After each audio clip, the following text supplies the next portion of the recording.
मेरा ये केस 2 साल पहले से 1.5 से पौने 2 साल से चल रहा है। 17 अगस्त को 2022 को सीबीआई की पहली केस फाइल हुआ था और 22 अगस्त 2022 को पीसीआईआर फाइल हुई थी। मुझे गिरफ्तार किया गया है। ना तो किसी कोर्ट ने मुझे दोषी करार दिया है, ना मेरे ऊपर कोई मुकदमा चला है, ना मेरे ऊपर कोई आरोप तय हुए हैं, ना मेरे ऊपर कोई आरोप रहे हैं। अभी तक इस केस में सीबीआई 31,000 पेज फाइल कर चुकी है कोर्ट में और 294 विटनेसेस को एग्जामिन कर चुकी है। ईडी लगभग 162 विटनेसेस को एग्जामिन कर चुकी है और 25,000 पेजेस फाइल कर चुकी है। इन सारे विटनेसेस और सारे कागजों को मिला के मुझे क्यों गिरफ्तार किया गया है? मेरा नाम सीधे सीधे 4 स्टेटमेंट्स में आता है, वो मैं आपके सामने रखने की इजाजत चाह रहा हूं। तो मेरा चार्ज क्या आता है? पहला, सी अरविंद मनीष सिसोदिया जी के सेक्रेटरी थे। उन्होंने ये कहा है, स्टेटमेंट दिया है कि एक दिन मेरे घर में मेरी मौजूदगी में मनीष सिसोदिया जी ने उनको कुछ एक्साइज के डॉक्यूमेंट्स हैंड ओवर किए। That's it madam. उन्होंने ये नहीं कहा कि मेरी मौजूदगी में पैसे दिए, कोई ऐसा कोई डाउट नहीं है।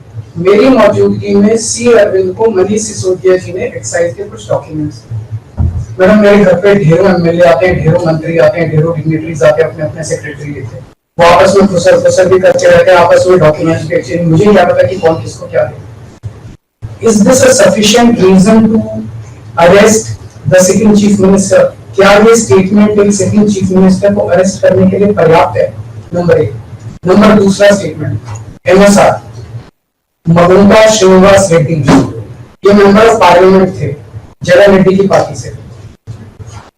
एमएसआर एक दिन 16 मार्च 2021 को 4:30 बजे मेरे दफ्तर आते हैं। उससे 10 दिन पहले उन्होंने मेरे ऑफिस में चिट्ठी ईमेल भेजी कि मैं एमपी हूँ, मुख्यमंत्री से मेरे ऑफिस वालों ने उसको 10 दिन बाद का टाइम दे दिया।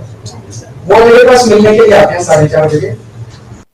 मैं किसी वजह से जल्दी में था, आके वो मुझे कहते हैं कि मुझे दिल्ली में अपना फैमिली चैरिटेबल ट्रस्ट खोलना है, उसके लिए जमीन चाहिए।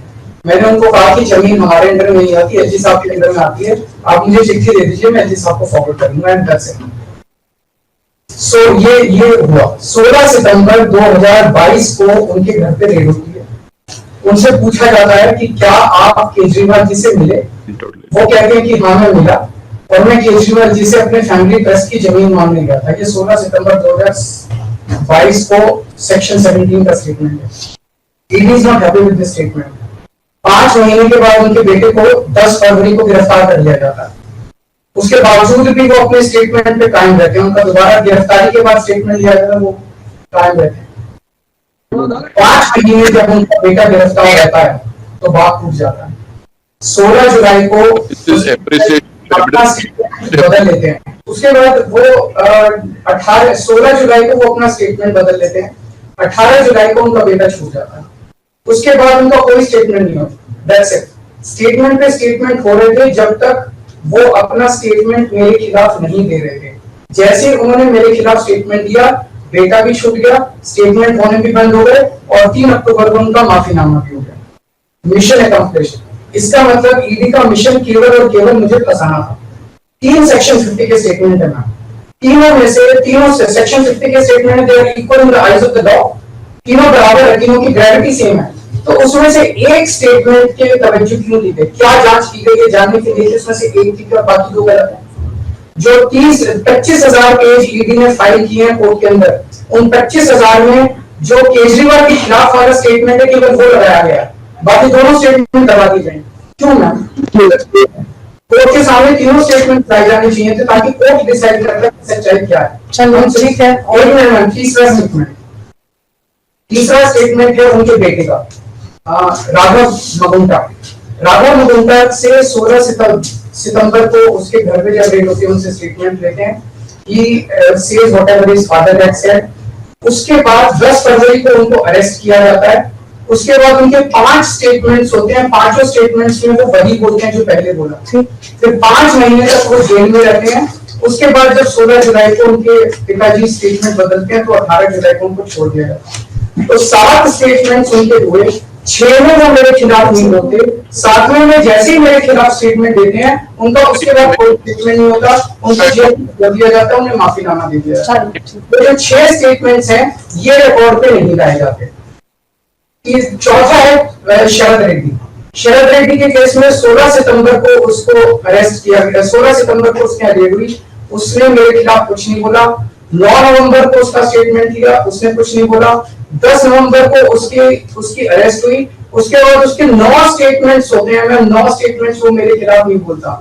उसके बाद 6 महीने उसको अरेस्ट करने के बाद 25 अप्रैल को वो टूट जाता है और वो केवल इतना कहता है कि मैं विजय नायर के साथ मिलने सीएम साहब के पास गया था, सीएम साहब जल्दी में थे, सीएम साहब ने कहा कि विजय के टच में रहो, विजय अच्छा लड़का है। मैं केवल ये जानना चाहता हूं कि क्या ये 4 स्टेटमेंट्स एक सिटिंग चीफ मिनिस्टर को अरेस्ट करने के लिए, मैम 2 मिनट दे दीजिए, कि ये पर्याप्त है? नंबर 1। नंबर 2, जो 30,000 पेज फाइल किए गए हैं, ये 30,000 पेज के अलावा 1 लाख पेज ईडी के दफ्तर में जो हमारी बेगुनाही के सबूत है, उनको कोर्ट के सामने नहीं लाया गया। ये दूसरी बात मैं ये कहना चाहता हूँ, ये शराब घोटाले का पैसा आखिर है कहां? जो शराब घोटाला कहा जा रहा है, मैम ये आरोप लगाया जा रहा है कि 100 करोड़ रुपए किसी साउथ लॉबी ने शराब की हमने पॉलिसी बनाने के लिए, हाँ जी आदमी पार्टी, मैम ये जस्टिस संजीव खन्ना का ऑर्डर है। जस्टिस संजीव खन्ना का order ma'am page 22 para 12, the assertion in the complaint filed by DOE that kickback of rupees 100 crore was actually paid by liquor group is a matter of debate.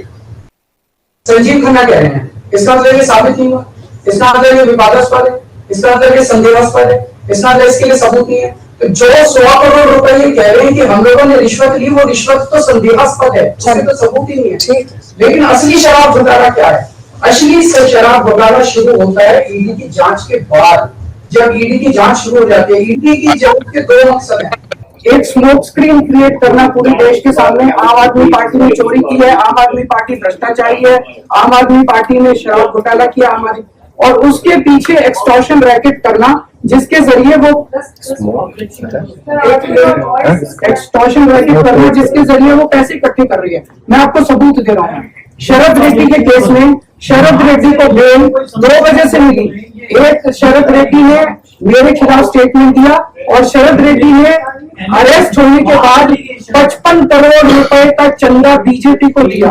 55 crore रुपए के bonds arrest हुए। So he got his bail, he got his bail. Now the money trail is clearly established. Money trail is clearly established. And just last 1 minute. Last 1 minute. The money trail is established, ma'am. उसने अपनी bell arrest होने के बाद 55 करोड़ रुपए का चंदा BJP को दिया, बीजेपी के अकाउंट में सीधा गया। मनी ट्रेल इज एस्टैब्लिश्ड और यही पूरी जांच का मकसद था। एक तरफ आम आदमी पार्टी को क्रश करना, एक स्मोक स्क्रीन क्रिएट करना,